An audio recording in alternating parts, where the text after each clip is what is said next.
अस्सलाम वालेकुम प्यारे बच्चों। आज हमारी कहानी का मौजू है मुर्गी और लोमड़ी। जल्दी से मेरे चैनल को सब्सक्राइब कर लें। मुर्गी लोमड़ी को झाड़ियों के पास बैठा देखकर घबरा गई। वो मुतहत कदमों से ये देखने के लिए आगे बढ़ी कि लोमड़ी यहाँ क्या कर रही है। उसने देखा लोमड़ी की दुम एक लोहे के शिकंजे में फंसी हुई है जिसे वो छुड़ाने की कोशिश कर रही है। इतने में लोमड़ी की नज़र मुर्गी पर पड़ गई। आओ आओ बहन, क्या हाल है? लोमड़ी ने चेहरे पर मुस्कुराहट सजाते हुए कहा। ये क्या हुआ? मुर्गी ने लोमड़ी की शिकंजे में फंसी हुई दुम की तरफ इशारा करते हुए कहा। लोमड़ी ने कहा, बहन, इस नामुराद शिकंजे के साथ गोश्त का टुकड़ा लगा हुआ था। मैंने इसे खाना चाहा तो एक ज़ोर की आवाज़ आई और मेरी दुम इसमें फंस गई। मुर्गी ने कहा, लेकिन तुम तो बहुत चालाक और ज़हीन हो, तुम इसमें कैसे फंस गई? मुर्गी सोच रही थी कि कहीं लोमड़ी कोई चाल न चल रही हो। लोमड़ी बोली, बहन, लालच बुरी बला है। गोश्त का टुकड़ा देखकर मेरा दिल ललचा गया। अगर तुम मेरी मदद करो तो मैं शिकंजे से आज़ाद हो सकती हूँ। मुर्गी ने कहा, अभी 2 दिन पहले ही तो तुमने मेरे नन्हे मुन्ने बच्चों को फाड़ खाया था, फिर भी मुझसे मदद की तवक्का रखती हो।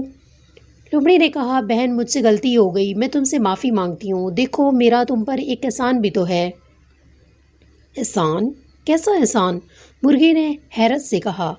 देखो, मेरी वजह से तुम और तुम्हारे बच्चे महफूज हैं। मैं तुम्हारी हमसाई ना होती तो लोग तुम्हें और तुम्हारे बच्चों को पकड़ कर ले गए होते।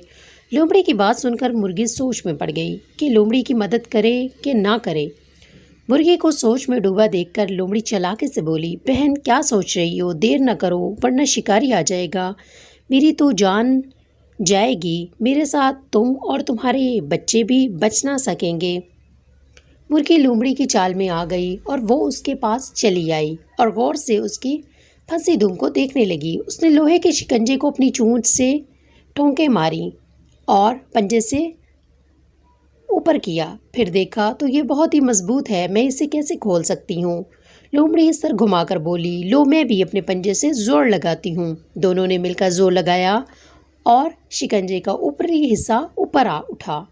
लोमड़ी ने अपनी दुम को बाहर खींच लिया और जल्दी से शिकंजे को छोड़ दिया। इस शिकंजे की नोक मुर्गी के पंजे पर गिरी और उसका पंजा शिकंजे में फंस गया।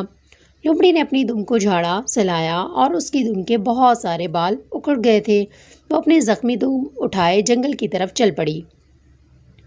लोमड़ी को ज़्यादा देखकर मुर्गी ने कहा, बहन, कहाँ चली? मेरा पंजा तो छुड़ाती जाओ। लोमड़ी बोली, बहन, मेरी दुम पर जख्म आ गया है, मैं ज़रा घर जाकर मरहम पट्टी कर लूँ, फिर आकर तुम्हें आज़ाद करती हूँ।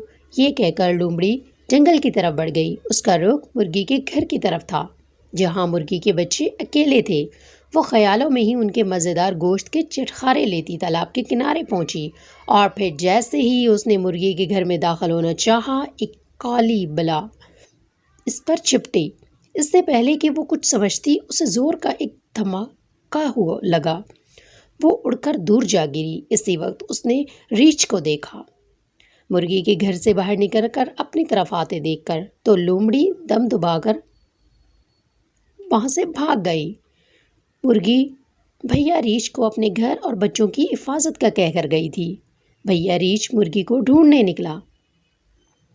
झाड़ियों के पास उन्हें मुर्गी मिल गई। उन्होंने उसका शिकंजे से पंजा आज़ाद किया और उसे उसके घर तक छोड़ने आया। और लोमड़ी रीछ के डर से ये जंगल ही छोड़ गई और किसी दूसरी जगह चली गई। कैसी लगी बच्चों आपको मेरी कहानी? अगर आपको मेरी वीडियो अच्छी लगी हो तो प्लीज़ मेरे चैनल को सब्सक्राइब कीजिए, मेरी वीडियो को लाइक और शेयर कीजिए। शुक्रिया।